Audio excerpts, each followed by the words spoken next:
para hoje. O Jefferson pois trabalhou não. muito para fazer isso. Rapaz, que bom, legal. É bom. Boa tarde, professor. Boa tarde, Prazer Ana. Tudo bem? Tudo bom, graças a Deus. Que bom. Legal, Jefferson. Obrigado. Obrigado, querida. Um prazer, meu amigo. Muito prazer.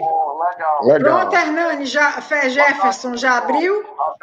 Prontinho, aberto, professor. Está no ar. Pronto. Legal, Jefferson. Obrigado. Obrigado, querida. Um prazer. Eita, tá com eco. Como é esse eco? Não sei. Eita, e agora? Vamos ver aqui. Ok, o site está no ar. Tudo ok. Agora é só iniciarmos, professora. Não, e o povo está entrando? Onde é que o povo está entrando? Não, o pessoal não entra aqui na sala, não. As pessoas estão assistindo a gente. E você já viu, gente? Já tem, o pessoal já está comentando, inclusive. Ah, tá certo. Então, espera que aí. legal. Vou avisar aqui que abriu. Porque tem pessoas perguntando.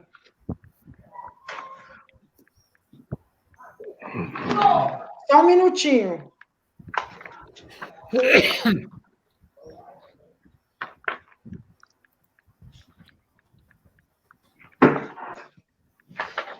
Já está disponível tanto no Facebook quanto no site da Sertão Cult. Eu estou só respondendo aqui algumas pessoas que estão desesperadas.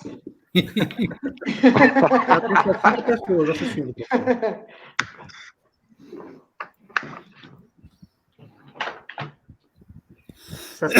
Wanda, eu não preparei nenhuma ilustração, não, tá? Não precisa. É só a entrevista mesmo, não vou botar nenhuma ilustração. Tá certo. Depois, se você quiser, eu mando alguma ilustração para o e-book, tá? Tá certo. Pode, como vai ter o livro impresso e ilustração colorida pode aumentar muito os custos, a gente não pensou em incluir ilustração. Só o texto mesmo, né? Só o texto, que depois o Jefferson vai transcrever e vai encaminhar para vocês fazerem as correções. Podemos começar, então? Sim, por mim, sim. Posso começar, Jefferson? Pode sim, professor, as ordens. Então, boa tarde a todos e a todas que estão hoje participando dessa entrevista com o professor Antônio José Teixeira Guerra. Essa é a segunda entrevista de um projeto intitulado Introdução à Geomorfologia, Entrevistas com Geomorfólogos, que será transformado em livro, no formato e-book e no formato impresso. Nós teremos 12 entrevistas, essa é a segunda. E o nosso convidado de hoje, na verdade, não necessita de introdução, porque todos os conhecem, mas eu vou aqui apresentar rapidamente, apenas para a gente contextualizar, que o professor Antônio José Teixeira Guerra possui graduação em Geografia pela Universidade Federal do Rio de Janeiro, mestrado em Geografia pela mesma universidade e doutorado na Universidade de Londres, além de 2 pós-doutorados na Inglaterra. Atualmente é professor titular do Departamento de Geografia da Universidade Federal do Rio de Janeiro, tem experiência na área de geociências, com ênfase em geomorfologia, atuando principalmente nos seguintes temas: geomorfologia, erosão dos solos, movimentos de massa, recuperação de áreas degradadas e gestão ambiental. Mais recentemente, vem trabalhando também com os temas relacionados à geoconservação, geodiversidade e geoturismo. Professor Teixeira Guerra, muitíssimo obrigada por ter aceito o nosso convite. É uma honra muito grande tê-lo aqui conosco hoje. E eu vou apresentar agora os entrevistadores.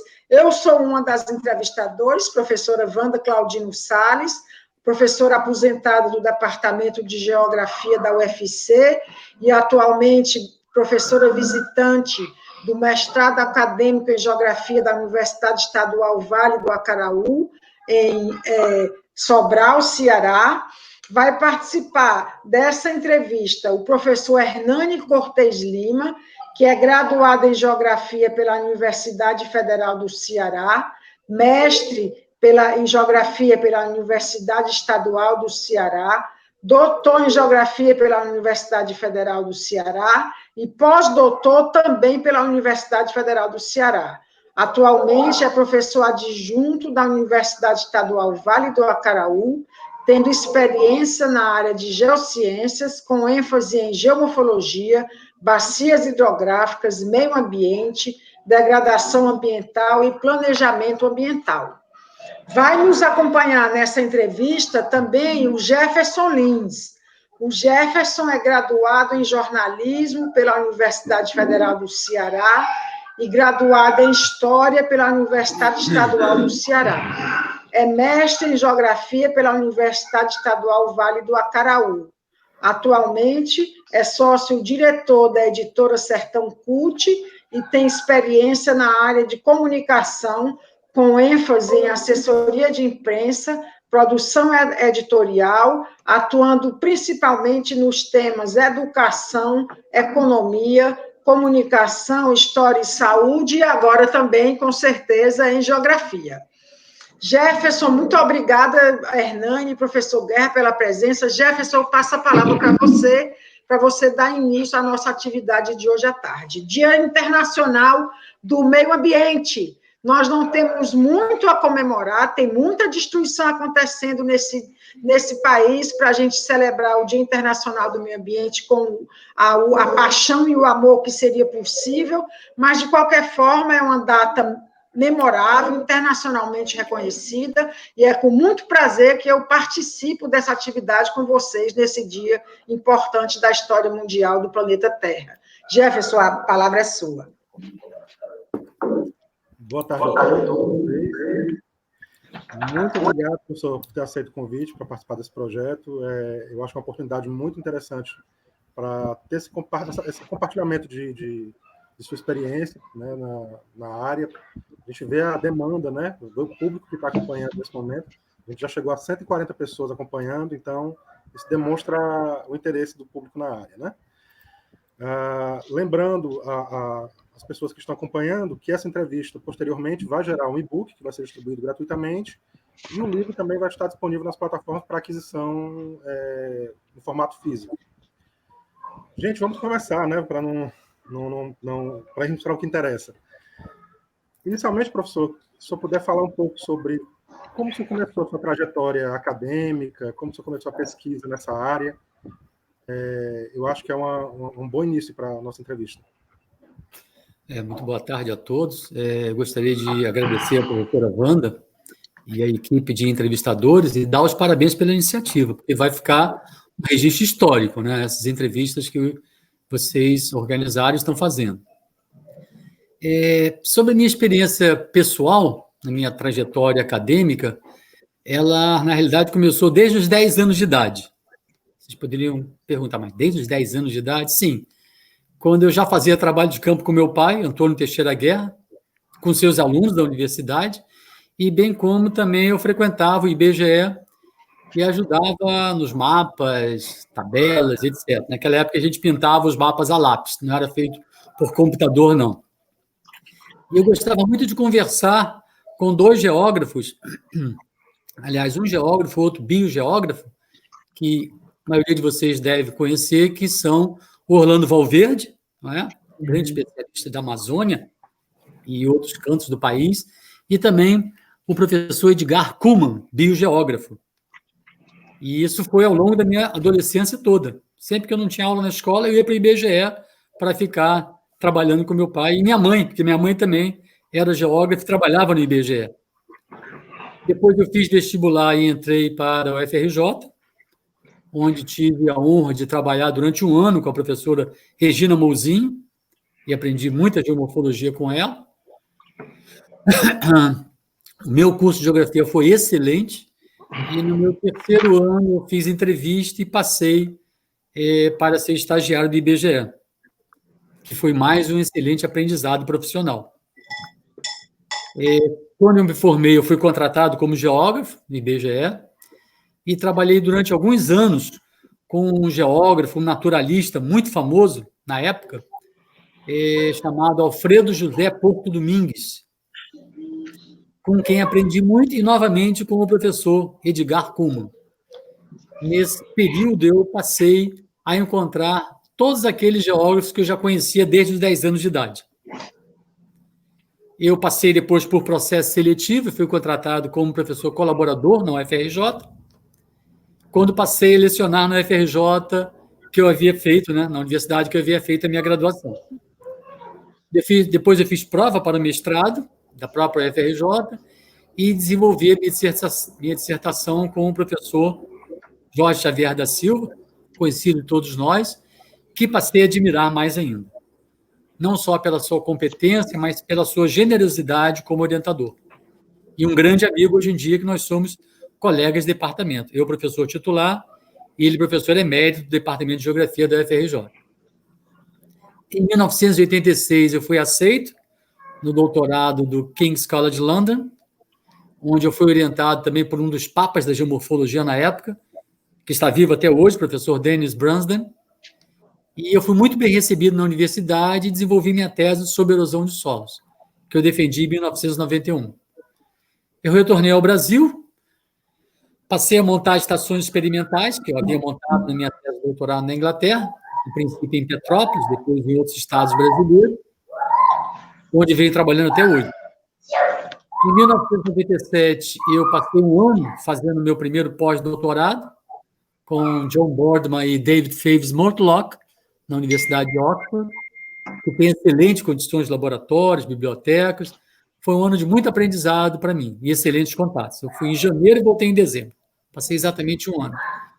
Em 1994, eu lancei meu primeiro livro, Geomorfologia e uma atualização de bases e conceitos, em coorganização com a professora Sandra Batista da Cunha e vários outros que se seguiram depois. Em 2011, eu fiz o concurso para professor titular da UFRJ, onde eu passei, e esse ano está fazendo agora 9 anos desse concurso. Outros livros ao longo da minha carreira foram sendo lançados pela Bertrand Brasil e pela Oficina de Textos, sendo que um deles com Rosângela Botelho e Antônio Soares da Silva, cujo título é Erosão e Conservação dos Solos, tema da nossa entrevista de hoje.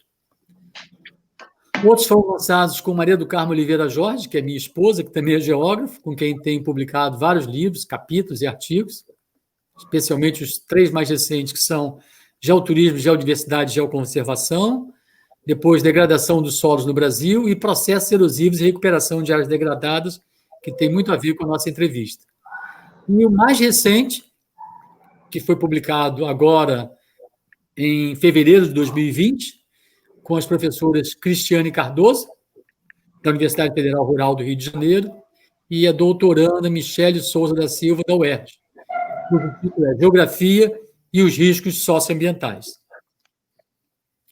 Em 1994, nós criamos o LoGeSolos, que é o Laboratório de Geomorfologia Ambiental e Degradação dos Solos, que está fazendo 26 anos esse ano, e o laboratório foi criado com os professores Antônio Soares da Silva, que eu já mencionei, Rosângela Garrido Botelho e Flávio Gomes de Almeida. Antônio Soares da Silva, professor da UERJ atualmente, Rosângela Garrido, geógrafo do IBGE, e Flávio Gomes de Almeida, professor da UF.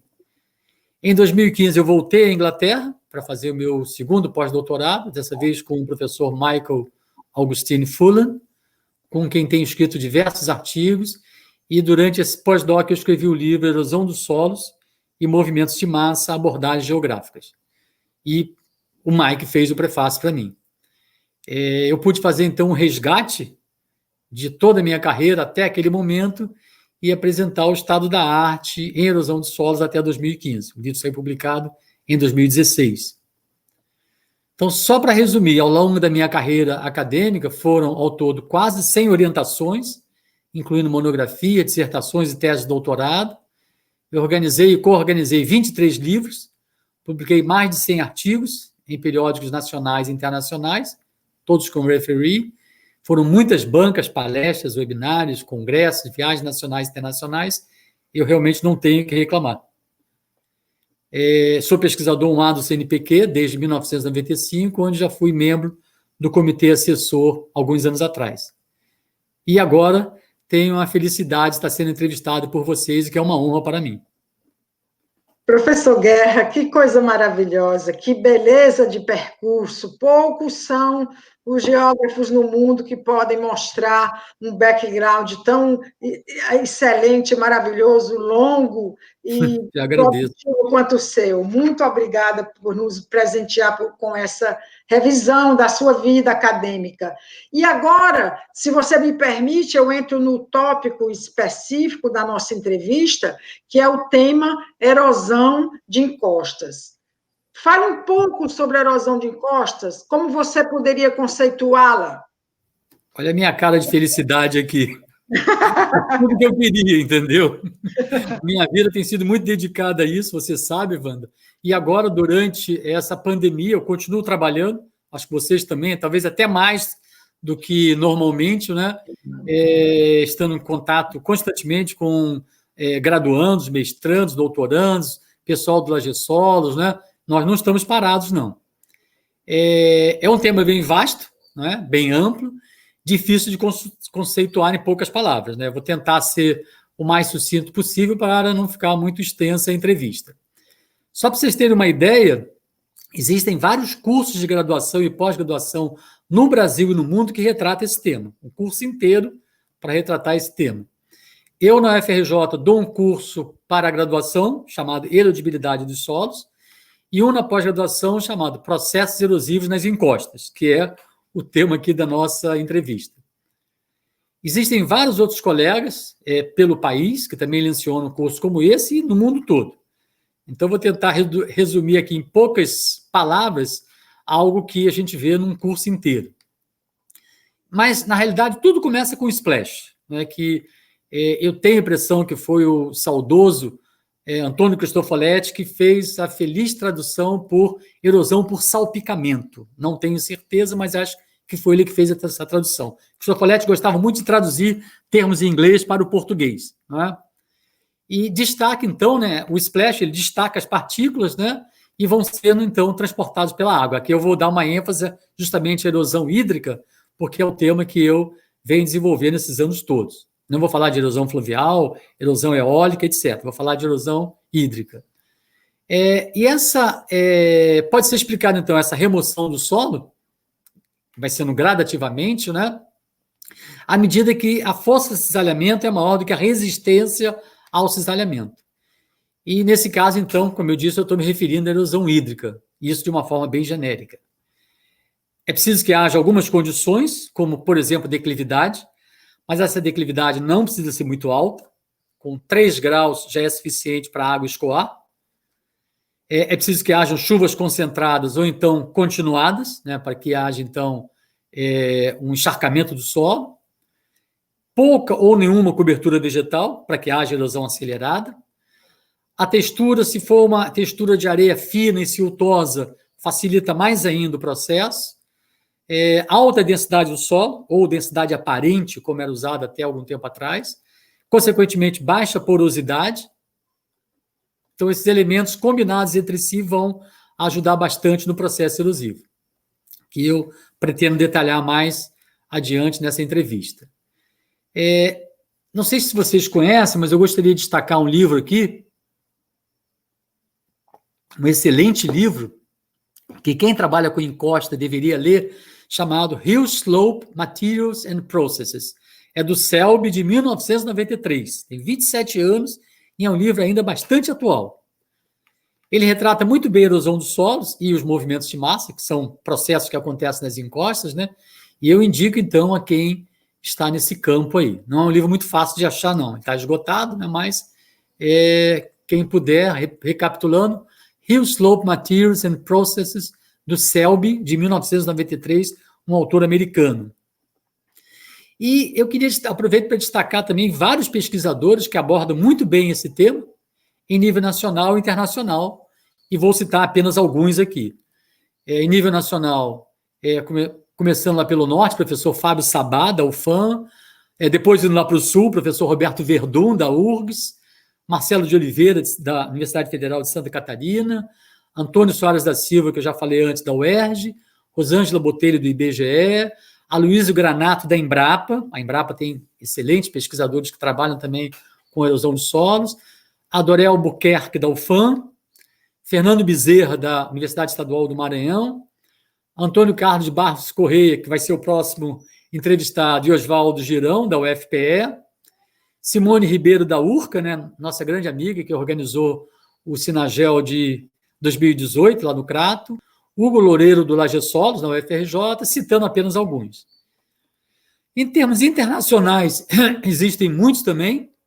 Começa com o professor Mike Fullan, da Universidade de Wolverhampton, que eu venho trabalhando com ele já há 20 anos, o professor John Boardman, Andrew Gaudy e David Faves Mortlock, da Universidade de Oxford, o professor Jean Poussin, da Universidade Católica de Leuven, Robert Evans, professor já aposentado, mas que ainda atua em inglês, também lá atuando com consultoria na Inglaterra, Tim Burt, especialista em hidrologia, da Universidade de Durham, também na Inglaterra, Roy Morgan, na Inglaterra, e John Thornes, que foi do King's College London e, infelizmente, já faleceu. Eu tive o prazer de trabalhar com todos esses que eu citei aqui, ou trabalhar ou encontrar em algum evento científico. E estou disposto, estou aí preparado para outras perguntas.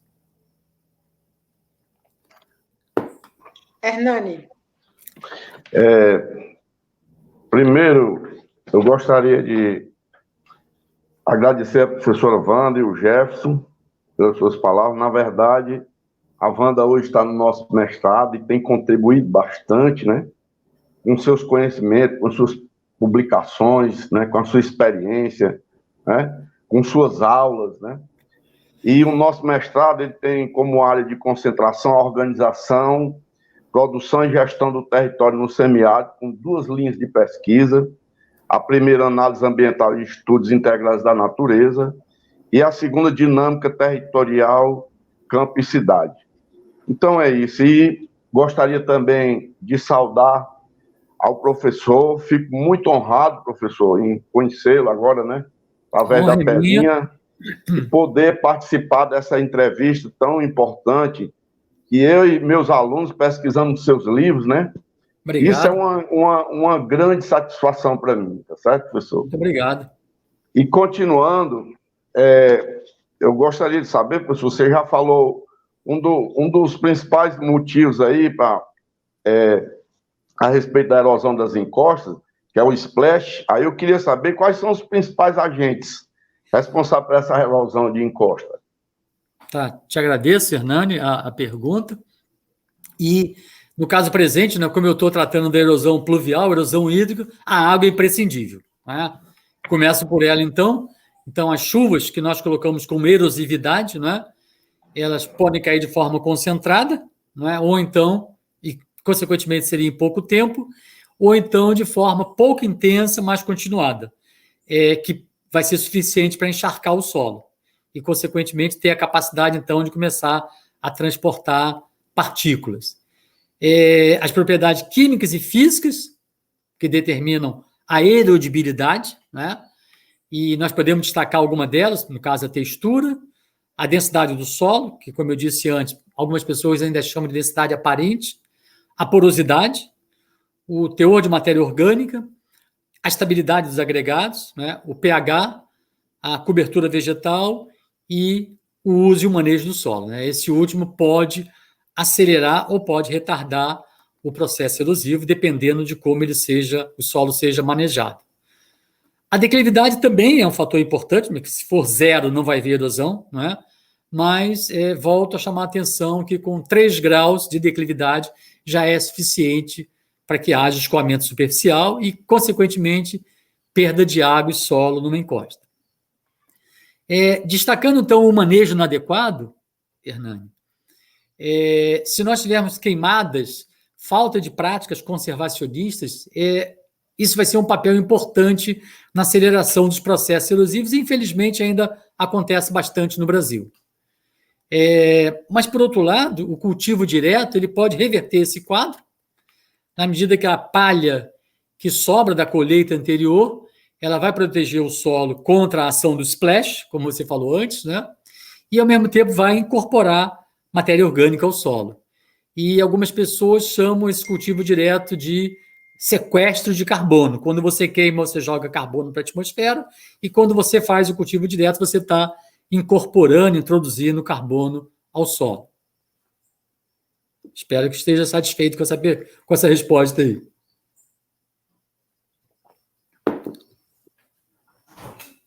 Jefferson. Olá, professor. Professor, quais são as formas de erosão de encostas que são as mais representativas do meio tropical? Esse é um tema bem interessante e complexo ao mesmo tempo, né?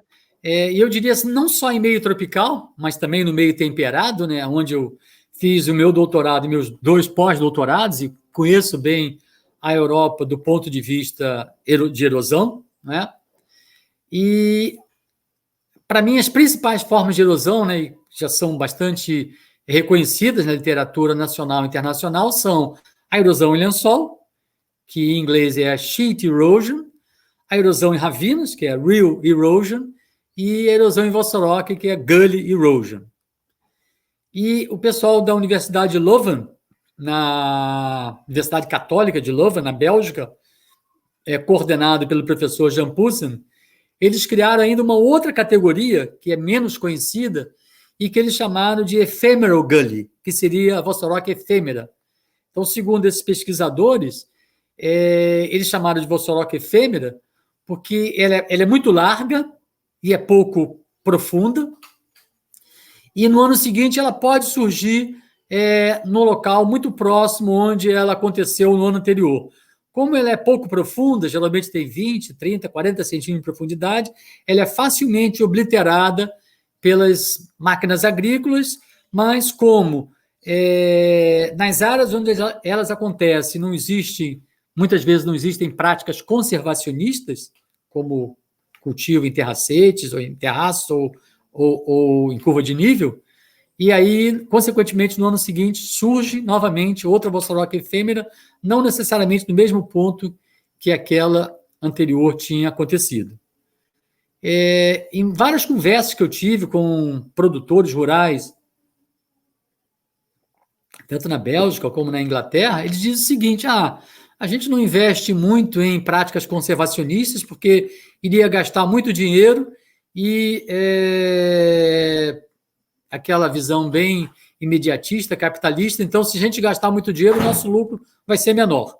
Então, a perda é muito pequena, as chuvas não são tão concentradas, então eles preferem perder um pouco de solo todo ano e compensam às vezes com adubos químicos e etc. Tá? Mas, para mim, a principal diferença entre a erosão no meio tropical e em áreas de clima temperado, onde ela também ocorre, é porque em áreas de clima tropical os solos são muito mais profundos. Enquanto em países europeus um solo com 1,5 m, 2 metros de profundidade é um solo muito profundo, aqui nós temos solos com 7, 8, 10, 15 metros de profundidade.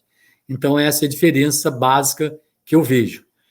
E ainda continuando a responder a tua pergunta, eu sei que esse é um ponto polêmico, pode ser que hajam perguntas nesse sentido durante essa entrevista, né? Eu sigo a classificação da Associação Americana de Ciência de Solo, que é a Soil Science Society of America, SSSA, né?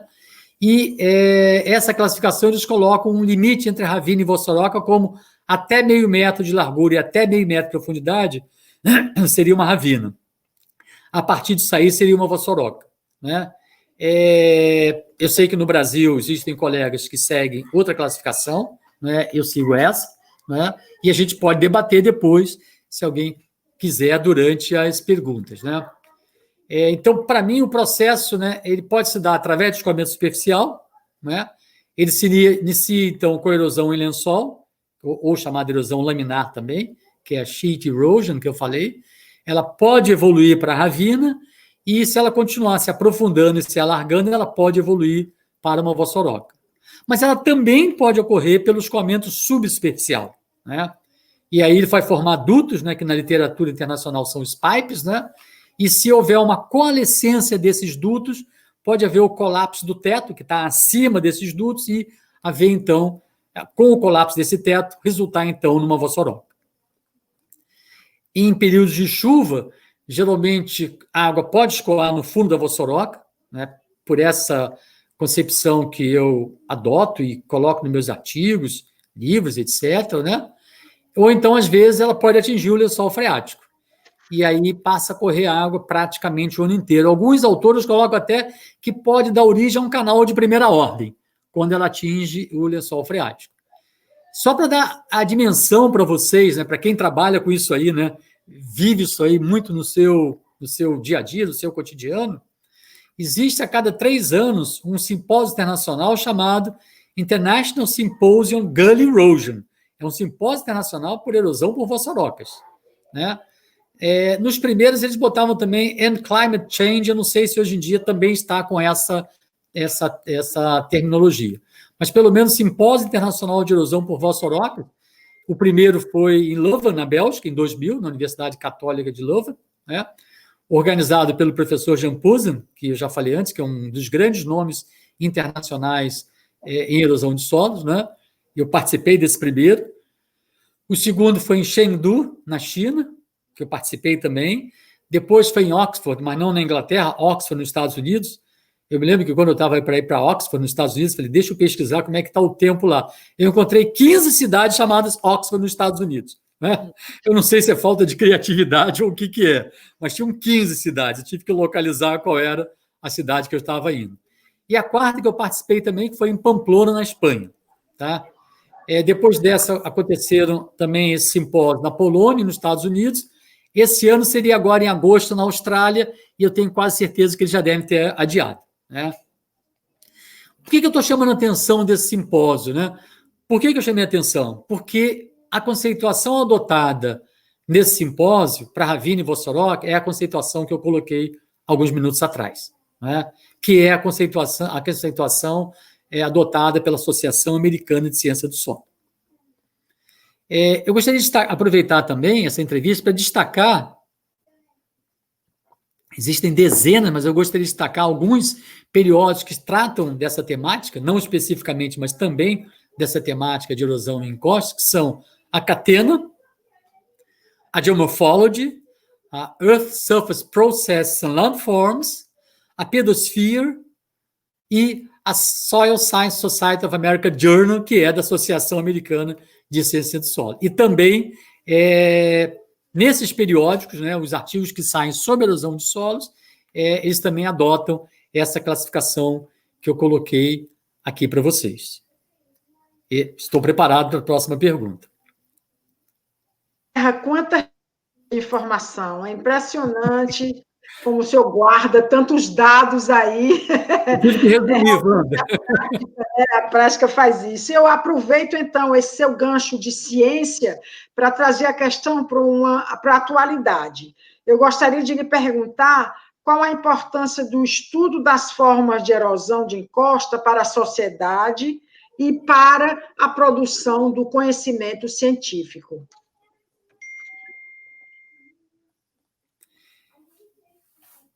Bom, eu vejo como sendo muito importante, ainda mais para nós no Brasil, né? Onde a erosão das encostas acontece de forma intensa, espalhada por quase todo o país. Quase todo lugar que eu vou, que eu sou convidado para dar uma palestra, uma banca, né? No caminho, às vezes, do aeroporto para chegar na universidade, ou até sobrevoando a região até chegar na cidade que eu estou indo, eu vejo Vossoroca o tempo todo, tá? Uma vez que Ravina são mais difíceis de ser vistos do avião. Então, é muito importante, né? Em especial para nós no Brasil. Volto a destacar que as chuvas são um fator fundamental nesse sentido, né? E nós não podemos deixar de citar também o elevado teor de silt e de areia fina, tá? Em muitos casos, o pH baixo também, geralmente 4,5, 5, 5,5, solos muito ácidos, né, que vão dificultar a agregação das partículas, bem como volto a insistir no uso e manejo inadequado. Então, nesse sentido, torna-se fundamental, porque os solos são a base da economia em muitos municípios brasileiros, né, tanto para a agricultura comercial como para a agricultura familiar.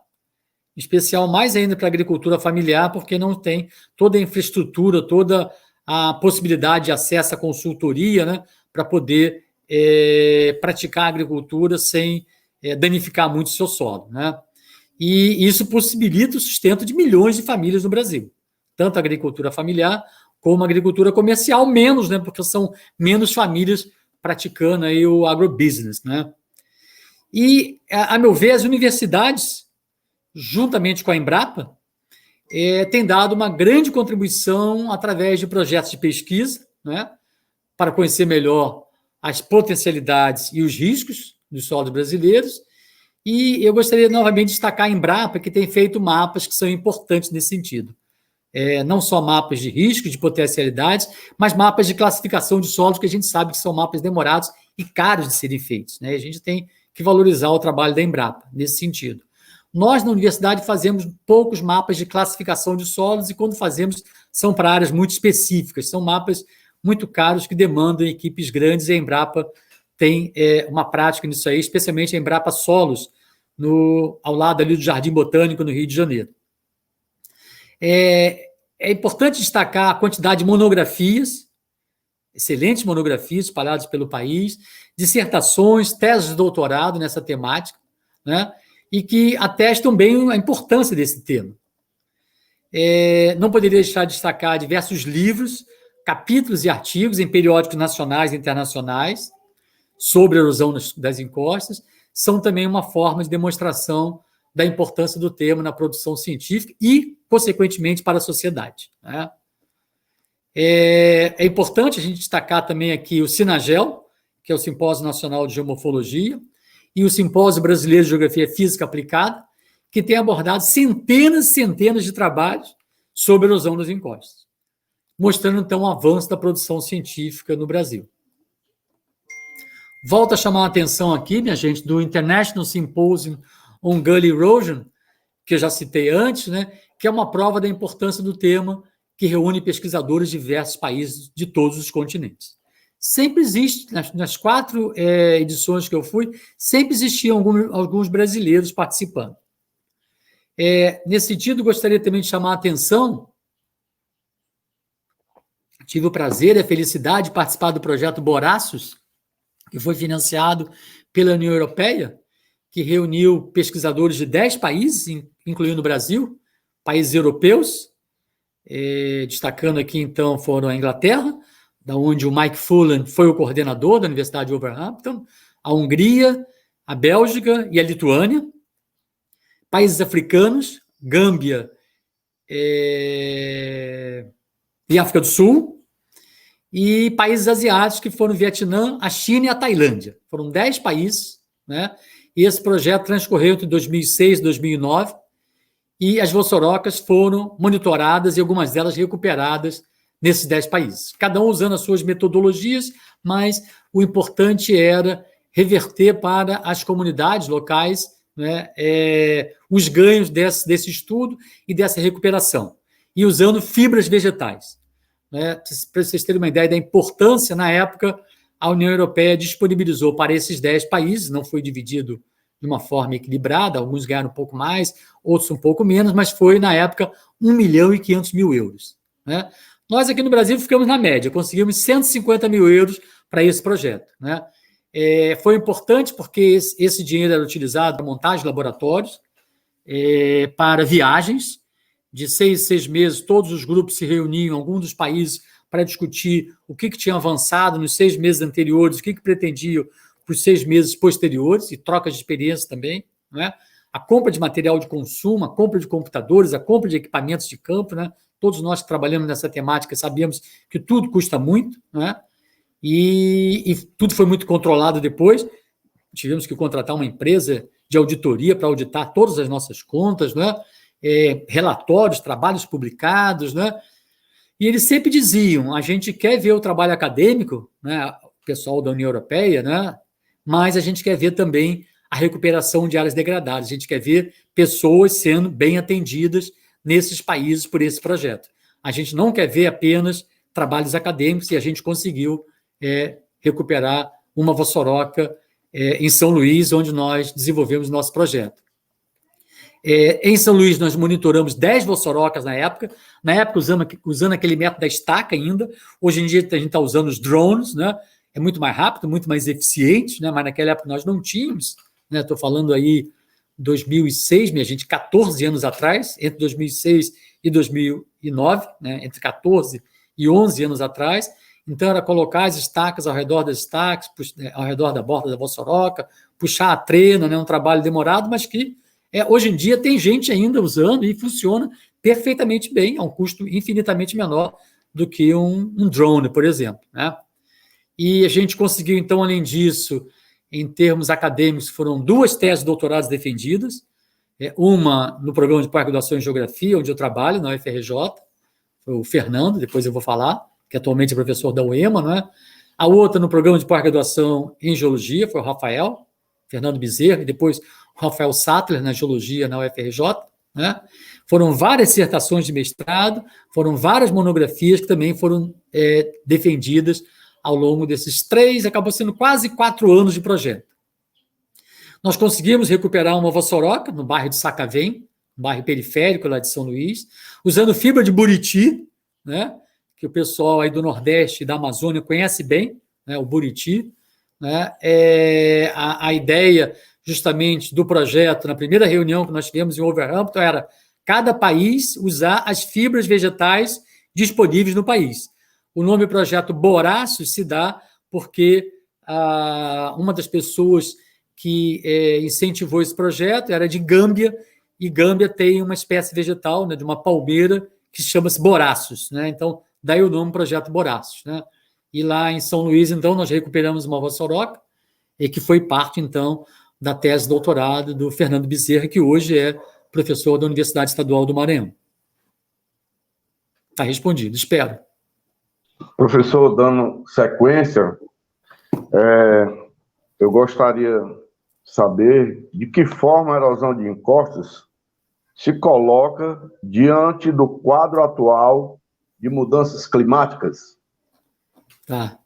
Muito boa pergunta também. Apesar de muita gente acreditar que não existe mudança climática, existe sim, né? Os estudos estão aí comprovando fartamente no mundo inteiro, né? E elas interferem, já estão interferindo e vão interferir cada vez mais no processo erosivo. Elas aceleram os processos erosivos, né? E, consequentemente, provocam maiores danos ambientais. Eu gostaria de chamar a atenção do aumento das temperaturas. Existem vários estudos mostrando que tem aumentado as temperaturas, não só a temperatura atmosférica, como a temperatura do solo também. E também as chuvas têm sido mais intensas, mais concentradas em algumas regiões do mundo, né? E que são variáveis, né, bastante importantes para aumentar o processo de erosão. E, consequentemente, também a produção de sedimentos e o assoreamento. A gente não pode esquecer que o processo erosivo está muito relacionado não só aos danos no próprio local, né, que a literatura internacional chama os danos on-site, mas também os danos fora do local, que são os danos off-site. Então, não só a perda de sedimentos, mas o assoreamento, né? No Nordeste, o problema é seríssimo de haver erosão e assorear, por exemplo, açudes que são importantes para a população que usa essa água. E no Brasil inteiro, rios que estão cada vez mais assoreados, né, em função da erosão das encostas, que é o nosso tema de hoje.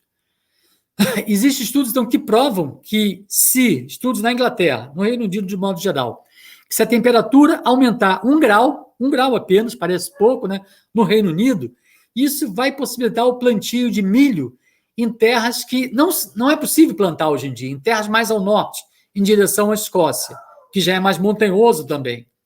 E, consequentemente, esses estudos mostram que vai aumentar a erosão dos solos, aumentando em 1 grau apenas. Né?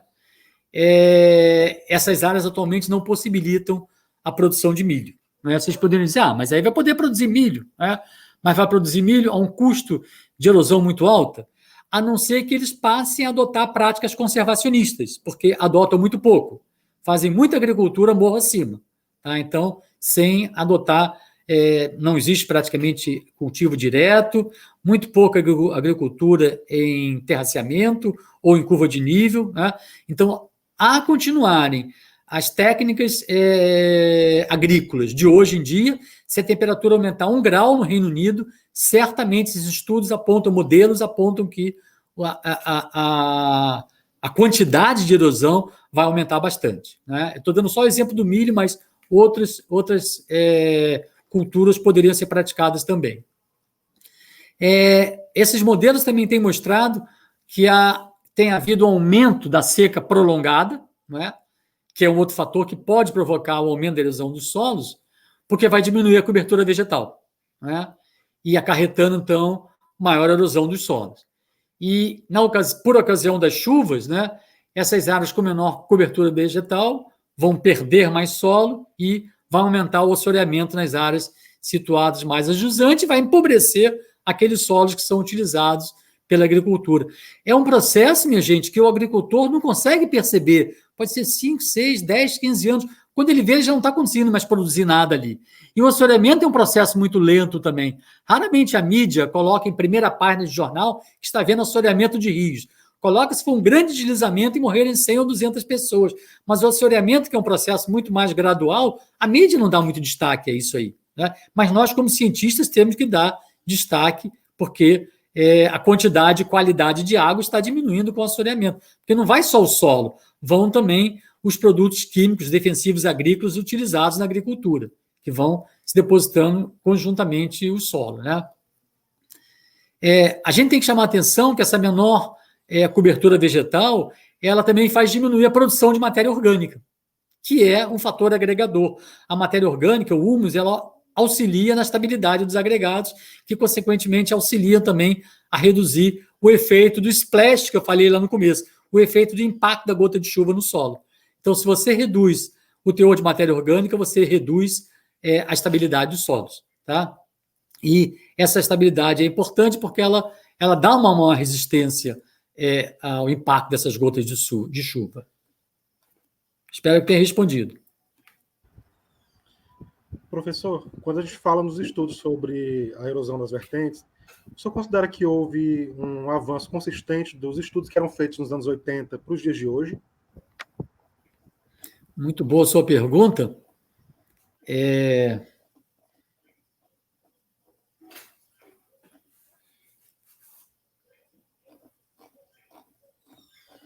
Eu acredito que sim, porque nós temos tido um avanço significativo, né, em função de que a produção do conhecimento científico tem aumentado bastante. Como eu disse antes, né, são várias dissertações de mestrado, várias monografias de graduação, várias teses de doutorado, né, que têm sido desenvolvidas ao longo desse tempo, né? E isso tem feito com que a produção do conhecimento nessa temática tenha aumentado bastante. Nós estamos bastante estimulados, né, por nós que somos professores universitários, pelos nossos alunos de graduação e de pós-graduação, né, que estão interessados com essa temática. Nós somos bastante estimulados também pela situação em que o Brasil se encontra com bastante perda de solo, não é? Em função da erosão acelerada, que é o que a gente está tratando aqui, né, o tempo todo, né? E essa participação maciça em simpósios, congressos, reuniões, workshops, né, tanto de professores como estudantes, mostra bem o crescimento, o desenvolvimento desse ramo de conhecimento, né, na produção científica em relação a essa temática que nós estamos abordando hoje aqui, né? E volto a chamar a importância, né, do engajamento dos alunos de graduação e de pós-graduação, é fundamental, né? Nos estimulam cada vez mais, né? E que eles devem continuar com as suas leituras, seus trabalhos de campo, de laboratório, né? Bem como redação de artigos científicos e capítulos de livros, juntamente com seus orientadores, né? Pelo menos isso a gente estimula bastante no Laje Solos, desde que os alunos passam a trabalhar conosco. Eu gostaria de destacar também o fomento dado pelo CNPq, pela CAPES, né, as fundações de amparo à pesquisa, né, dos estados brasileiros, algumas mais, outras um pouco menos, também alguns órgãos nacionais e internacionais são fundamentais para que a gente possa conseguir montar os nossos laboratórios, né, e comprar equipamentos e materiais de consumo, todos são muito caros, né? Fazemos trabalho de campo, né? Participarmos de eventos nacionais e internacionais. Quer dizer, as imagens de satélite, elas vieram acelerar bastante o desenvolvimento dos nossos estudos, mas não podia deixar de chamar a atenção, né? O saudoso, querido professor Absaber, né? Ele sempre dizia que a imagem de satélite não substitui o trabalho de campo, né? Ainda mais para nós que trabalhamos com erosão de solos, alguns mapeamentos nós podemos fazer com imagens de satélite, né? Utilizar o ArcGIS, utilizar o geoprocessamento, mas a ida ao campo continua sendo fundamental. E eu posso falar por mim e pelo LageSolos, né? O Laboratório de Morfologia Ambiental e Degradação de Solos, que nós temos conseguido superar uma série de dificuldades à custa de muita luta. Não é fácil, né? Talvez em outras universidades as dificuldades sejam maiores, né? Mas a gente não pode se desestimular. A gente tem que continuar lutando para que possa continuar desenvolvendo esses estudos.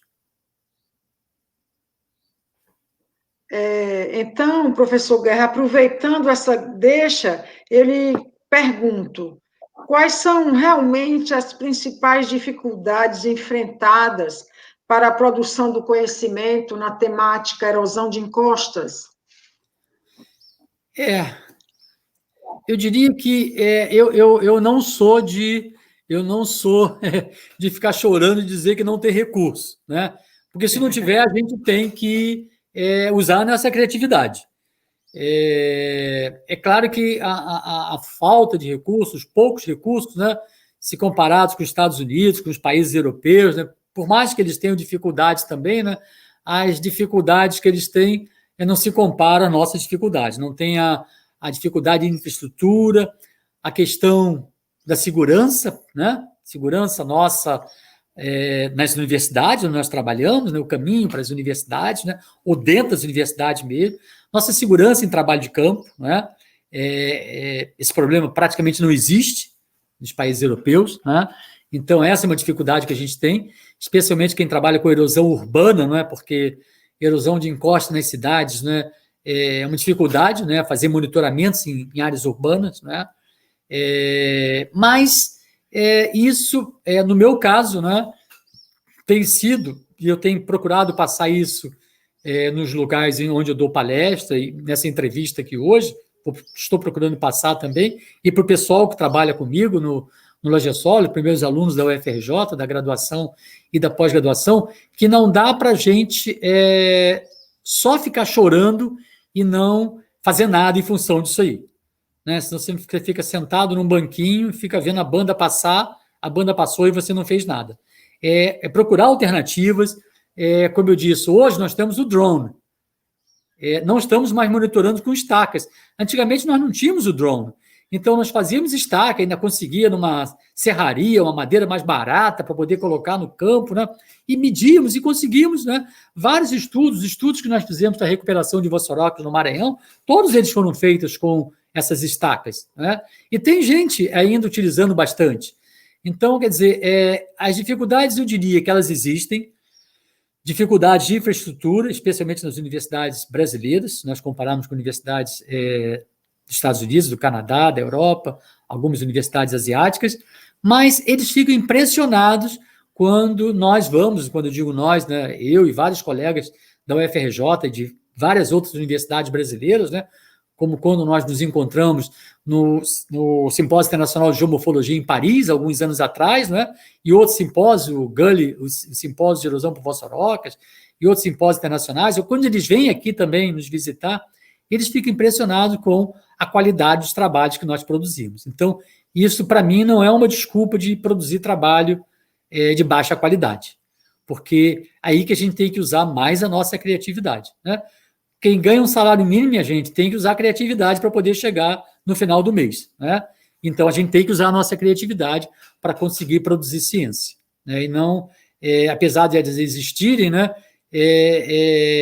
No meu caso, e para quem trabalha comigo, é um motivo de estímulo para conseguir sobrepor e conseguir produzir ciência, trabalhar com formação de recursos humanos e com trabalho de extensão também, independentemente das dificuldades que existem. Quer dizer, a gente consegue, às vezes, um patrocinador em algum local, ou o fazendeiro facilita para a gente montar uma estação ali na fazenda dele, ou dá, às vezes, alojamento durante uns 3 ou 4 dias e alimentação.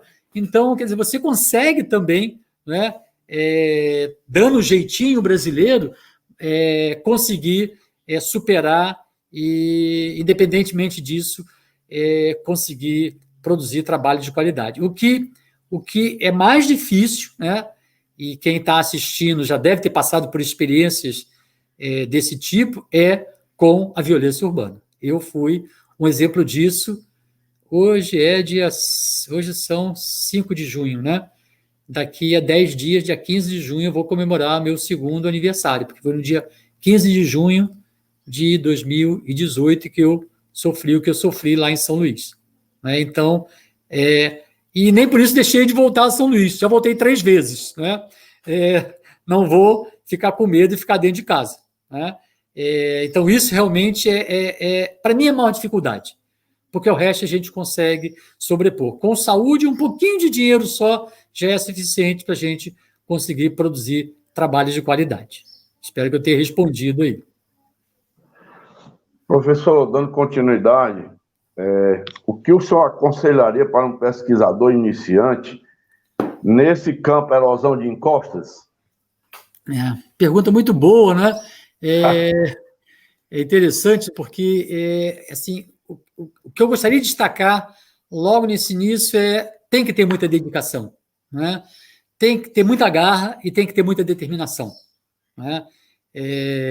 Já tive bolsistas, né? Vocês devem ter tido também, que ficam 2, 3 meses na bolsa trabalhando e falam, não era bem isso que eu queria, porque tem muito mosquito no campo, tive que pisar na lama, foi muito difícil coletar aquelas amostras para a densidade do solo, fiquei o dia inteiro no sol, acabou a água, etc, etc, etc.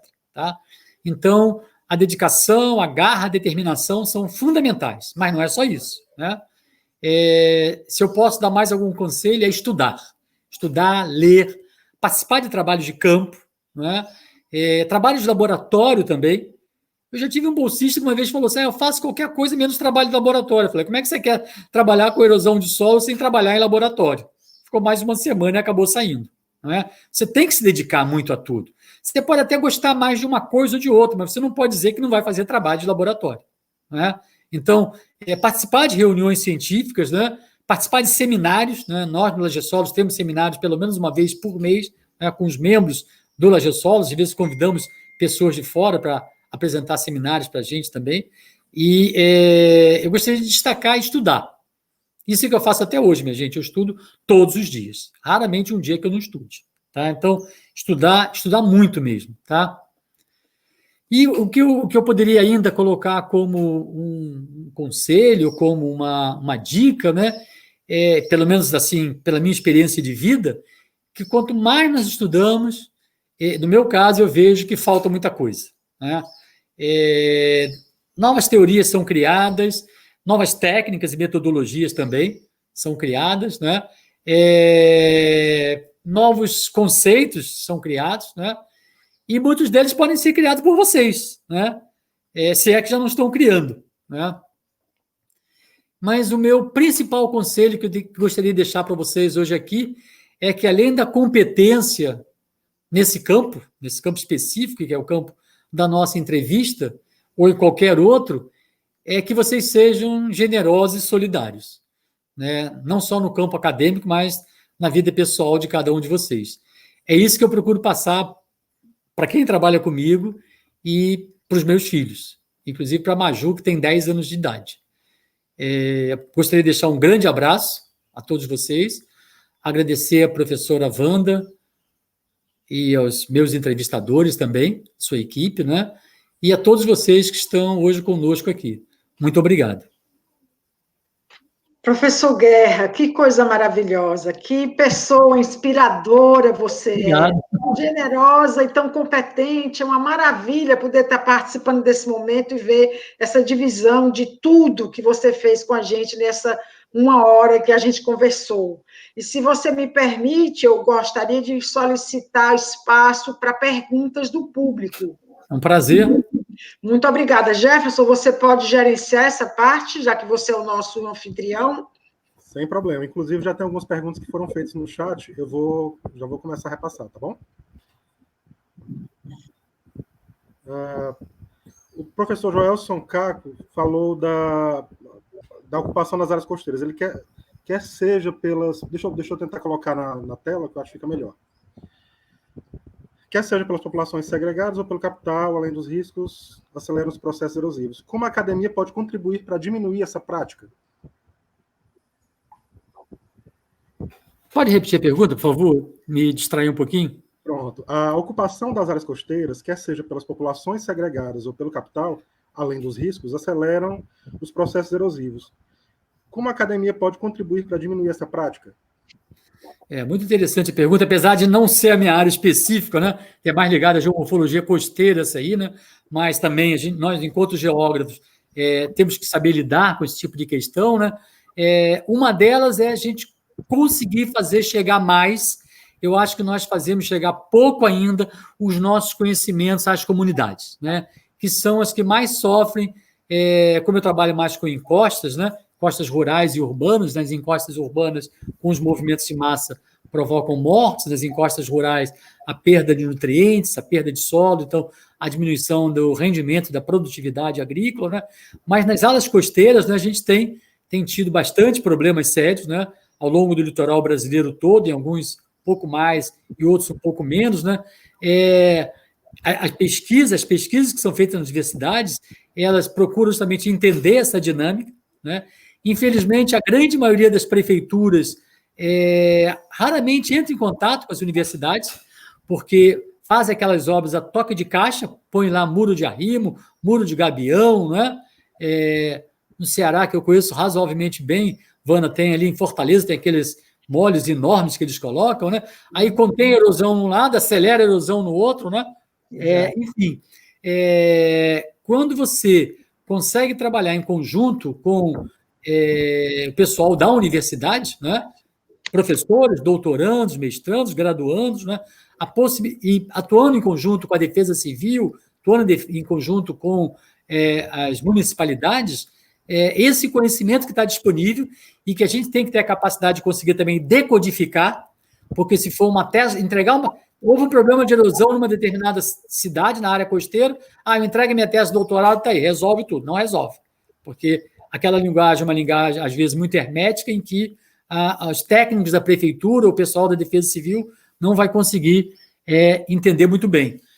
Então, a academia, a meu ver, ela pode contribuir para diminuir essa prática, né?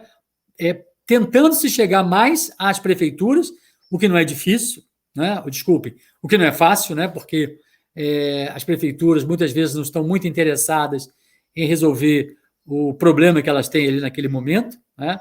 Elas estão mais interessadas em se perpetuar no poder, né? Mas o que eu costumo dizer, se você conseguisse chegar àquela comunidade mais atingida, né? Aquele bairro localizado naquela área ali, muitas vezes pode ser área de manguezal, com casas em palafitas, por exemplo, né? Você consegue, muitas vezes, ter um resultado melhor, né? Com a adoção de práticas que você consegue recuperar certas áreas, ou indicar para aquela população que determinadas casas deveriam ser removidas para outras áreas, porque o risco é iminente, né, de uma situação de uma tempestade muito grande, ou de uma oscilação de maré muito grande, né? Aquelas casas podem ser destruídas, né? Mas você, trabalhando com a comunidade, Joel, eu acho que a possibilidade de sucesso é maior do que trabalhando com as prefeituras. Com isso, eu não estou dizendo que não seja importante trabalhar também com as prefeituras, especialmente aquelas que sejam mais receptivas. Professor, tem uma pergunta do Felipe Casanova. Qual o papel do mapeamento geomorfológico na prevenção de erosão das encostas? Excelente pergunta, fico mais à vontade com essa, Felipe. A gente tem trabalhado com isso aí, né? Há poucos anos atrás, nós tivemos um convênio entre o Lagesolos, a Secretaria Estadual de Meio Ambiente e a Defesa Civil de Petrópolis e a Faculdade de Engenharia lá da UFRJ, foi um grupo multidisciplinar, coordenado por mim, né, um geógrafo, coordenando engenheiros, meteorologistas, né, pessoal da área de modelagem, né? Pessoal do LNCC, Laboratório Nacional de Computação Científica, né? E nós conseguimos, então, fazer mapa de risco, levando em consideração a declividade das encostas, o tipo de ocupação, o percentual de cobertura vegetal, porque aí você tem que levar em consideração não só variáveis do meio físico, mas variáveis do meio socioeconômico também.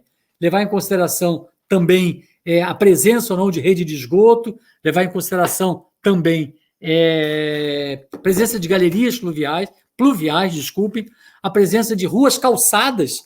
É muito comum esses bairros que vão crescendo nas periferias das cidades, né? As ruas não são calçadas. E a prefeitura vai lá, a empresa de luz vai lá e coloca luz depois e pronto. E puxa, às vezes, água e pronto. Né? Em Petrópolis é muito comum, tem a Águas do Imperador, a água é muito cara e as pessoas pegam das nascentes e pegam a sua água e resolvem o seu problema. Mas esse mapeamento geomorfológico, existem várias técnicas, né, que podem ser feitas, né? Nós utilizamos técnicas de geoprocessamento, né? E utilizando, então, a declividade das encostas, o percentual de cobertura vegetal, a profundidade dos solos, a presença de matacões nas encostas, a presença ou ausência ou percentual de rede de esgoto. Esses bairros periféricos raramente têm rede de esgoto, então é zero. O esgoto corre a céu aberto, então a população põe um cano de PVC saindo da casa para dentro da encosta e acha que está resolvido a questão do esgoto. E, obviamente, a gente tem que levar em consideração também a qualidade estrutural das casas, porque se as casas têm uma qualidade estrutural melhor, certamente eles vão fazer um muro de arrimo na parte de trás da casa, as casas vão ser de alvenaria, mas quando as casas são mais simples, elas muitas vezes podem contribuir para a aceleração dos processos geomorfológicos catastróficos, e elas vão ser as primeiras a sentir quando acontecem esses deslizamentos, como foi o caso entre o dia 11 e 12 de janeiro de 2011, onde morreram mais de mil pessoas na região serrana do Rio de Janeiro. Só que ali ele não foi seletivo, não, minha gente. Morreu gente pobre, de classe média e rica, né? Porque os deslizamentos, alguns deles pegaram mais de 200, 300 metros, destruindo muitas casas e muitas vidas. Só que, mais uma vez, aquela população mais pobre geralmente é que mais sofre esses efeitos. Então, o mapeamento geomorfológico, né, especialmente mapa de risco, são fundamentais para que a gente possa prevenir a erosão, né, trabalhar com a prevenção é sempre melhor do que trabalhar depois com a recuperação, não só mapa de riscos de erosão, mas mapa de risco de movimentos de massa também, que eu vejo como dois tipos de mapas com pesos, etc., diferentes para áreas onde você esteja atuando. Só para complementar, raramente as prefeituras têm condição de fazer esse tipo de mapeamento. Então, eles contam com as universidades quando a gente consegue fazer parceria com as prefeituras, o que não é muito fácil, não. Se eles puderem levantar o tapete e jogar a sujeira para debaixo do tapete, é o que a maioria das prefeituras brasileiras fazem. Essa é a minha experiência viajando pelo Brasil inteiro. Já viajei o Brasil inteiro, minha gente. O único lugar que eu não conheço é Fernando de Noronha. Mas eu prometo que o dia que for vai ser para passear. Não vai ser para trabalhar, não.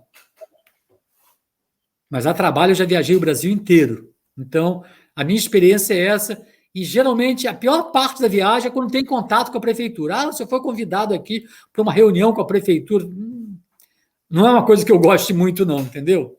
Eu prefiro me reunir com as comunidades, com os alunos, com os professores. Reuniões com prefeitura é sempre aquela terminologia, né? É tipo... Está passando pela internet agora um diálogo pequeno do Odorico Paraguaçu. É o Odorico Paraguaçu, né? Então, é que a gente tem nas prefeituras brasileiras, só que aquilo ali era engraçado, era na televisão. A gente vive a realidade cheia de Odorico Paraguaçu espalhados pelo Brasil, só que na vida real, né?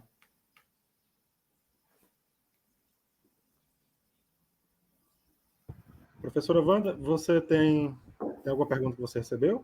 A professora Selma Simões de Castro, está lhe ouvindo e queria saber como fazer pergunta, mas ela conseguiu colocar aqui no Facebook, Jefferson. Não sei se tem outras pessoas na frente. Jefferson, não estou lhe ouvindo. Pronto, tem algumas perguntas, mas eu tô vendo algumas que já foram até respondidas na fala do professor, aí eu estou fazendo filtro.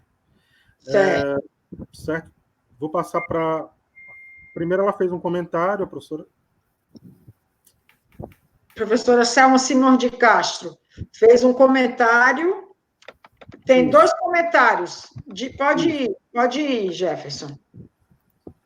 Pronto, então vamos passar aqui para o professor Jorge Marques. Ele pergunta qual a principal limitação dos mapeamentos morfológicos no estudo de erosão de encostas. Muito boa pergunta, Jorge. Eu agradeço aqui a sua presença, um abraço. Mapeamentos geomorfológicos sempre são mapeamentos, quando você quer um mapeamento de mais detalhe, né? Sempre são mapeamentos mais demorados, né? A principal limitação que eu diria, ou uma das principais limitações, é você trabalhar muitas vezes com poucas variáveis. E tem que ter o bom senso e o conhecimento científico de selecionar quais seriam as variáveis mais importantes para aquele fim, né? Porque vai depender também qual é o fim que você quer para aquele mapeamento, né? É para ocupação urbana? É para agricultura? Né? É para lazer, por exemplo? Né? É para recuperação de uma área degradada? Então, a limitação ela vai estar muito vinculada ao tipo de mapeamento que você esteja se propondo a fazer, qual o objetivo dele. É um trabalho aplicado? É um trabalho de pesquisa básica? É um trabalho relacionado à extensão, que você está trabalhando com uma população que vive numa área periférica, bastante não atendida pelos recursos públicos, né? Então, isso tudo vai fazer com que o teu trabalho, o teu foco vai variar em função da demanda, né, do teu objeto de estudo, né? Mas, e aí você vai ter que saber selecionar muito bem as variáveis, né? Qual a escala que você vai ter que trabalhar, quais são as imagens de satélite ou fotografias aéreas. Novamente, hoje em dia, com a disponibilidade dos VANTs ou dos drones, você consegue mapear muito mais rapidamente, você consegue ter uma evolução semanal ou mensal, né? A um custo que é até um pouco caro comprar um drone ainda hoje em dia, mas a relação custo-benefício a médio e longo prazo é muito boa. A gente tem utilizado no Lajesolos, né? A rapidez, né? O trabalho de campo que você levava dias para fazer, às vezes, né, com dificuldade, com infraestrutura, etc. Em poucas horas você mapeia uma área, você monitora uma área, né? E com uma precisão, muitas vezes, maior do que você fazia anteriormente. Então, as geotecnologias vieram, né?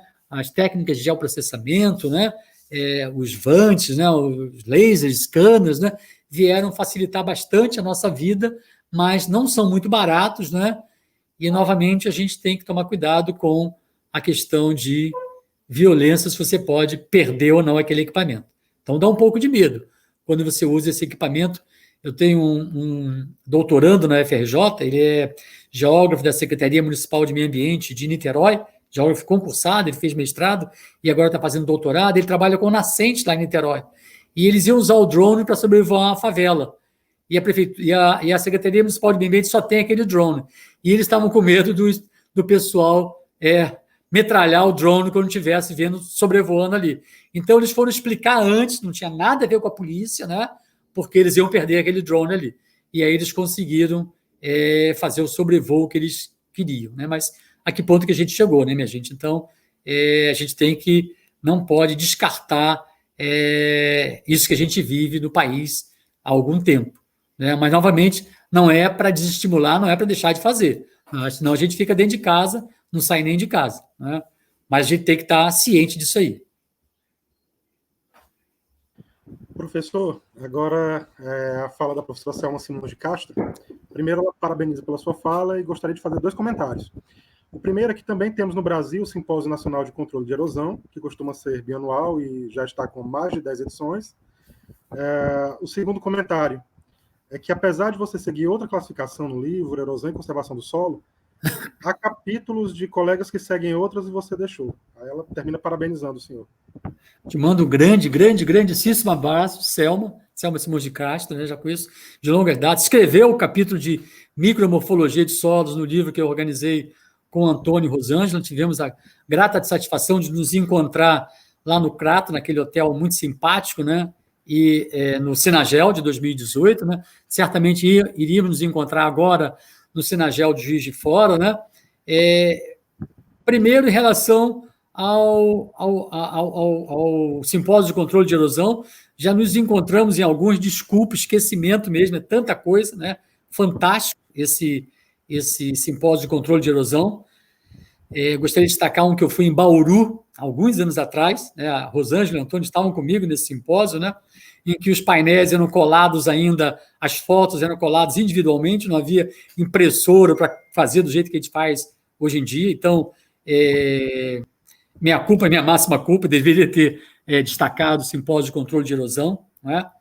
Mas a outra pergunta que a Selma coloca, você pode disponibilizar a pergunta para mim aí, por favor, Jefferson? A pergunta que era sobre o livro de erosão e conservação de solos, para eu não... Vou pegar aqui, professor. E o segundo comentário, que apesar de... Isso, é essa mesmo, né? Aí, Selma, mostra que nós somos democráticos, né? Apesar de muita gente não gostar da democracia nesse país, né? Nós somos democráticos, apesar de seguirmos essa metodologia da Associação Americana de Ciência do Solo. Esse capítulo que você se refere é o capítulo do Ximenes, né? Em que ele coloca justamente essa outra metodologia, né? Em que é a metodologia também que o IPT segue, vários colegas no Brasil seguem, né? E universidades portuguesas também, de Angola, Moçambique, segue também. Então, mostra que nós somos democráticos. Nós organizamos o livro, eu, Rosângela e Antônio, seguimos essa linha, essa metodologia adotada pela Associação Americana de Ciência do Solo, mas o Ximenes, que é um grande nome também da geomorfologia, da erosão de solos, da pedologia brasileira, escreveu o seu capítulo, né? E nós aceitamos ali, referendamos, e o capítulo está ali. O livro já está, acho que, na 7ª ou 8ª edição. Então, isso mostra que nós somos democráticos, né? Quem escreveu outro capítulo que segue uma outra linha foi o Marcelo de Oliveira, que é professor da Universidade Federal de Santa Catarina, né?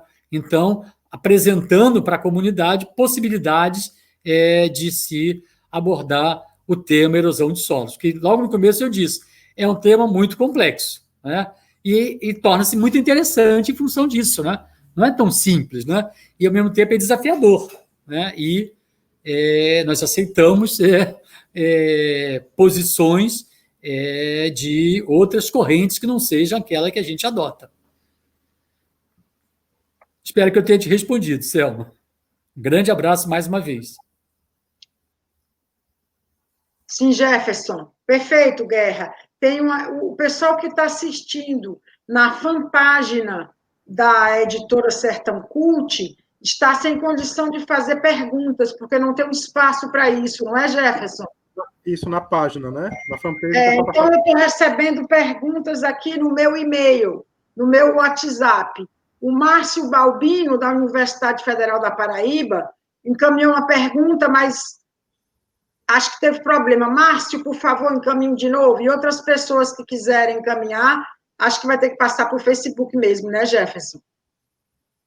É o ideal, professor, que fique registrado e a gente tem como colocar na tela. Enquanto isso, Jefferson, só por curiosidade, quantas pessoas estão assistindo aí?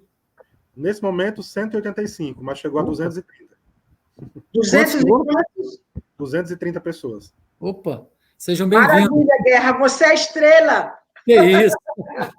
Total. Pode colocar a sua pergunta enquanto o Márcio devolve aqui a pergunta dele. Ótimo. Então, uma pergunta, na verdade, eu não sei se é uma pergunta ou um questionamento. Jefferson, você me comentou aqui no privado que nas respostas do professor Guerra, muitas perguntas que foram colocadas por outras pessoas já foram respondidas. Exatamente. Então, você está fazendo a triagem aí, não é?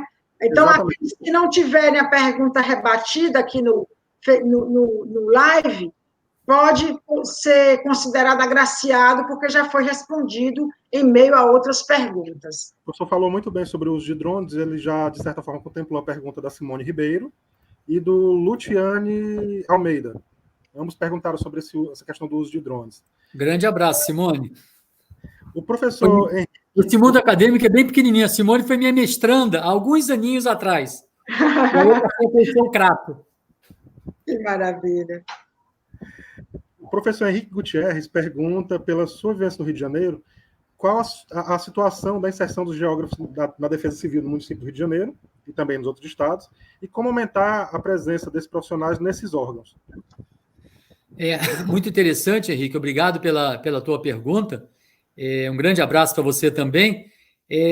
Na realidade, né, o Sinagel que nós tivemos no Rio de Janeiro, alguns anos atrás, né, foi em 2012, se não me falha a memória,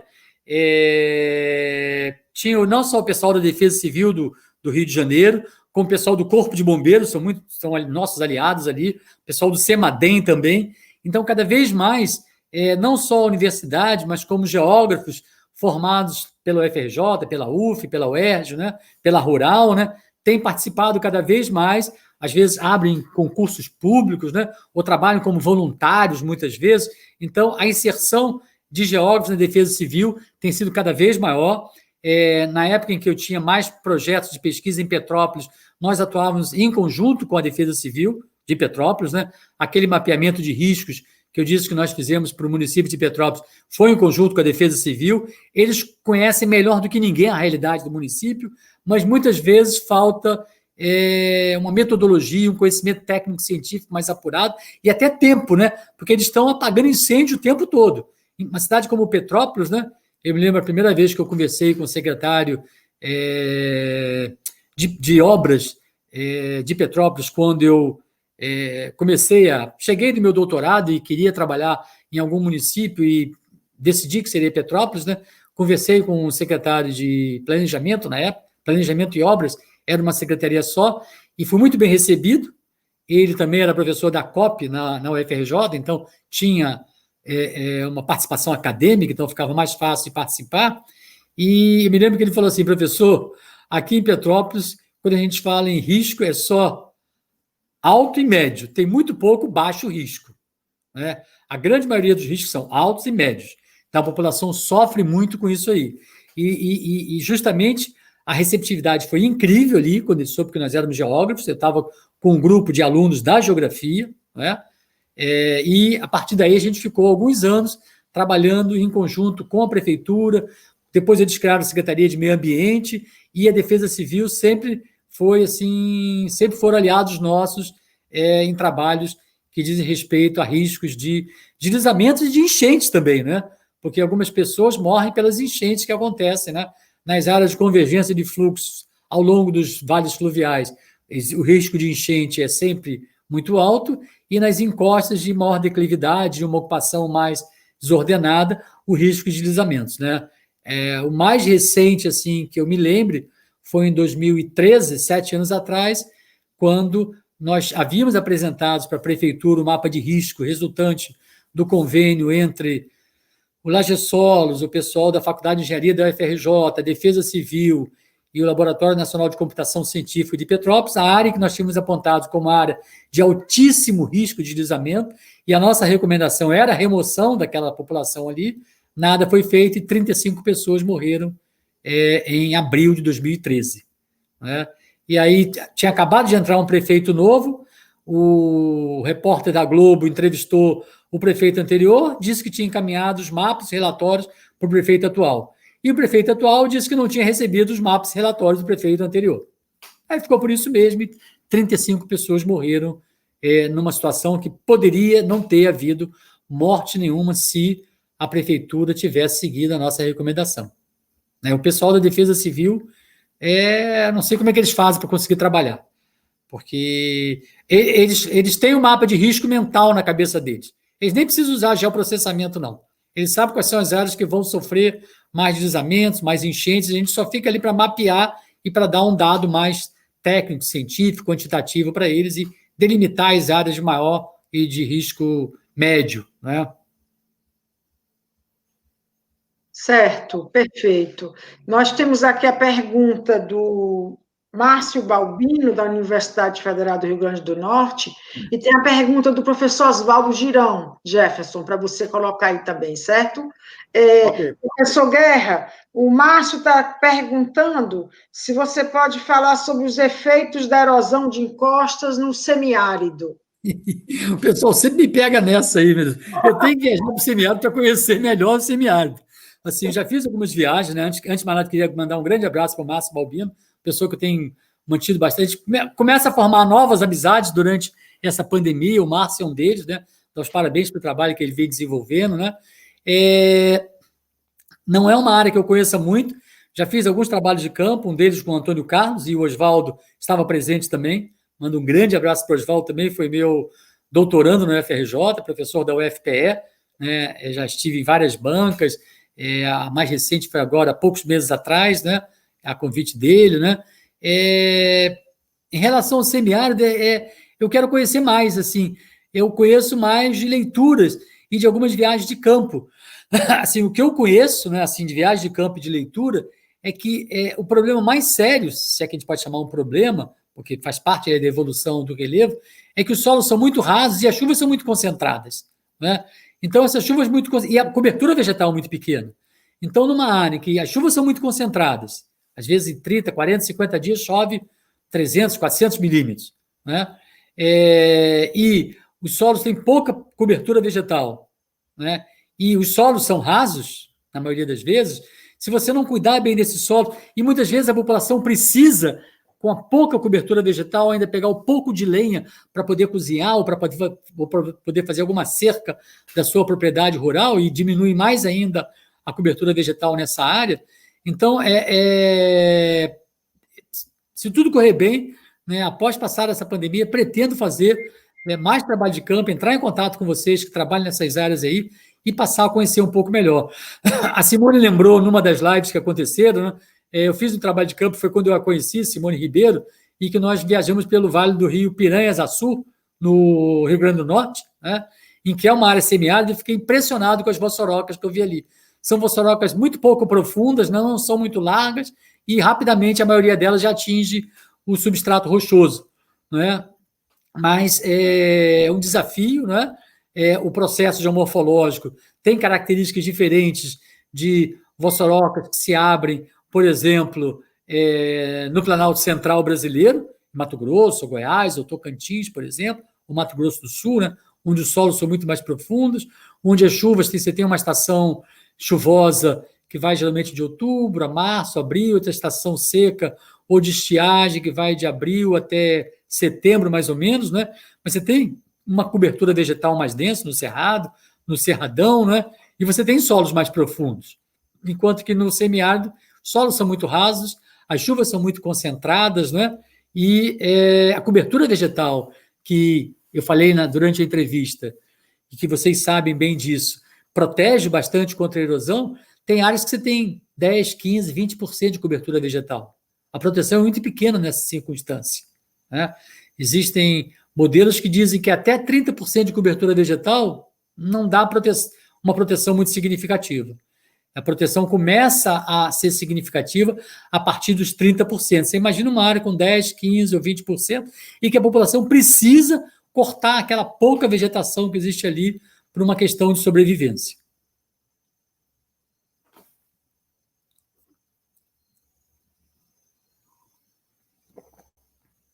Pois não? Não estou te escutando, não, Jefferson. Pronto, professor, desculpa, estava com o microfone desligado. A gente já está se aproximando do encerramento, né, de 1h30. Vou colocar só mais uma última pergunta do professor Oswaldo Girão, tá bom? Tá ok. A partir da expansão horizontal das cidades, qual o atual estágio de estudos e pesquisas voltados para os processos erosivos em áreas periurbanas de centros urbanos brasileiros? Excelente pergunta. Mando novamente um grande abraço ao Oswaldo, né? Nos encontramos há poucos meses atrás, né? Um pouco antes da pandemia, na banca que ele me convidou, do Henrique, né? Banca de doutorado, né? O Henrique saiu muito bem na sua defesa, né? Me pediu para dar uma palestra para o seu grupo de pesquisa também, né? É um grande amigo, né? Que a gente vem construindo essa amizade desde a época do doutorado, né?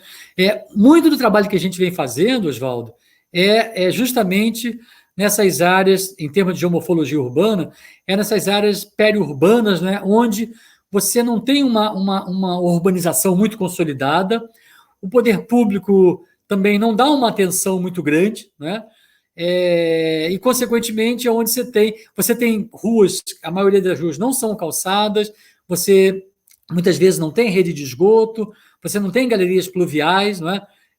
a ocupação, muitas vezes, é uma ocupação meio desordenada, né? Então, para quem trabalha com erosão urbana, é bem interessante. Por outro lado, volta a questão da violência urbana, é uma área que você tem que ter sempre um pouco de cuidado, porque não são áreas muito fáceis de serem trabalhadas. Então, você entrar em contato com as comunidades locais e ter o apoio das comunidades locais e mostrar a importância do trabalho que a gente está fazendo ali, facilita muito o trabalho do geógrafo nesse caso aí. Mas, em termos de avanço de pesquisas, tem avançado bastante, né? A recuperação de vossorox que nós fizemos lá em São Luís, né? Os trabalhos que a gente vem fazendo em Petrópolis também, né? São trabalhos sempre em áreas periféricas, né? Aqui em bairro de Jacarepaguá, alguns anos atrás também eu tive um mestrando que trabalhou ali. Hoje em dia Jacarepaguá já cresceu bastante, mas essa dissertação foi defendida há uns 15 anos atrás, talvez. Ainda tinha algumas áreas rurais em Jacarepaguá, né? São áreas de periferia, né?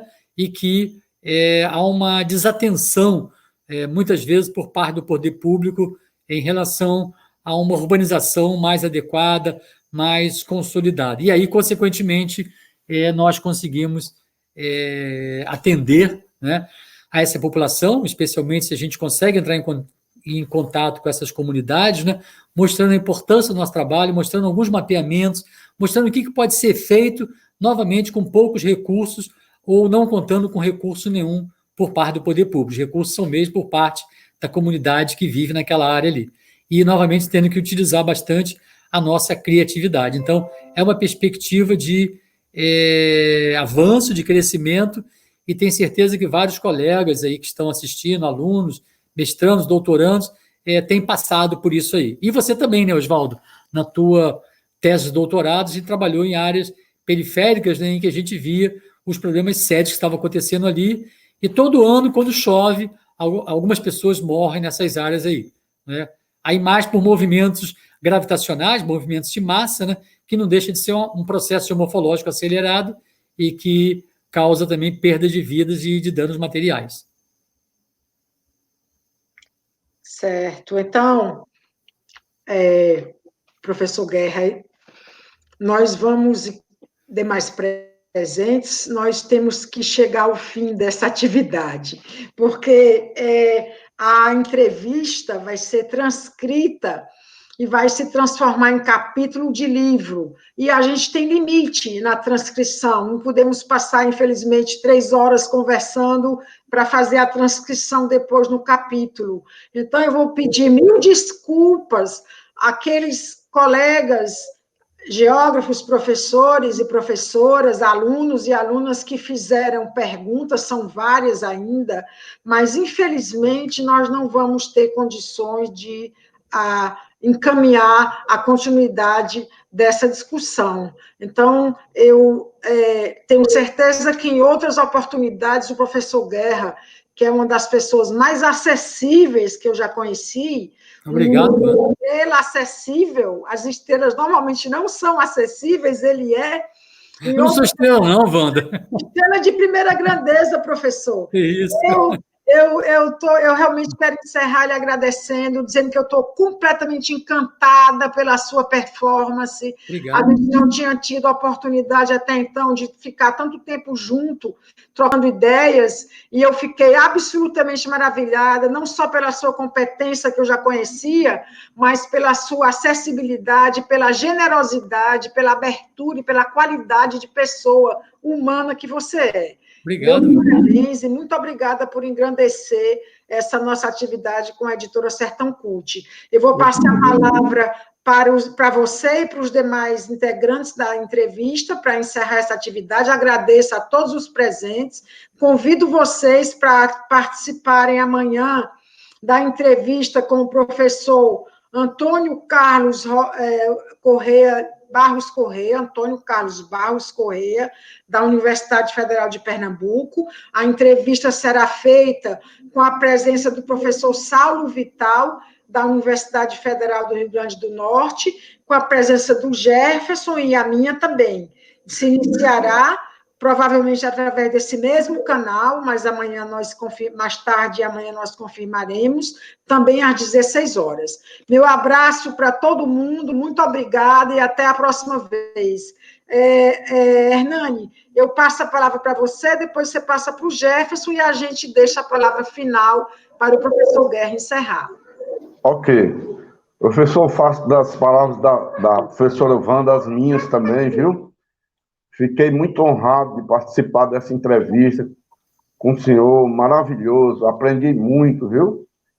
E muita saúde aí para o senhor, para a sua família, para todos os que estão nos ouvindo.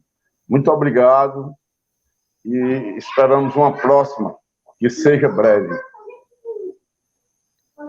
Jefferson. Olá, professor. Mais uma vez, muito obrigado pela sua participação. Eu tenho certeza que foram momentos de aprendizado para todo mundo que está aqui presente e que esse livro, com certeza, vai ser um sucesso, né? Pelo que eu estou vendo, com grandes nomes, é um grande aprendizado e organizado por um grande nome também, como a professora Wanda. Então, fica o convite para amanhã, todo mundo que está aqui presente, participar também, que amanhã vai ser mais uma tarde de aprendizado de morfologia. Obrigado, pessoal. Só tenho a dizer muito obrigado a você, Jefferson, Hernani, Wanda, pelo convite, né? Foi um grande prazer poder aqui dialogar com vocês três, e com as pessoas que estão espalhadas pelo Brasil, né? Estou torcendo que esse livro saia logo, que eu quero ler ele inteirinho, né? Um grande abraço, minha gente. Um bom final de tarde para todos vocês e um bom fim de semana. Um abraço grande, professor Guerra. Abraço para o professor Guerra. Obrigado. Tchau, pessoal. Até mais. Obrigado. Obrigado.